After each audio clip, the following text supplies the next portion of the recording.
শ্বশুর যদি শাশুড়িকে ভালোবাসে সেটাকে বলে যত্ন বা মায়া মমতা, আর নন্দায় যদি ননদকে ভালোবাসে সেটা হলো টেক কেয়ার, আর আমার স্বামী যদি আমাকে ভালোবাসে সেটা হয়ে গেল গোলাম।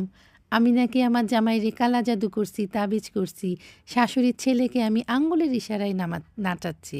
কথা হলো এই, আমার যদি এতই ক্ষমতা থাকতো, আমি যদি কালো জাদুই করতাম, তাহলে কি আমি আর শাশুড়ির ছেলেকে তাবিজ করি? তাহলে তো আমি আম্বানির ছেলেকেই তাবিজ করতাম। এইটা কেন শাশুড়িরা বুঝে না? স্বামী স্ত্রীর সম্পর্ক পবিত্র, মধুর এবং এতই পবিত্র, এর ভিতর কোনো কলুষতাকে টেনে আনা উচিত না। এটা আমাদের পরিত্যাগ করা উচিত। আর এই বক্তব্যগুলো আমি সাফওয়ানের মম একটি পেজ থেকে নিয়েছিলাম। আপু জানতে পারলে কষ্ট নিও না, ভাববে না যে আমি কপি করেছি। তোমার এই ডায়লগটা আমার খুব পছন্দ হয়েছে, ভালো লেগেছে, তাই ব্যবহার করেছি। আসসালামু আলাইকুম সবাইকে।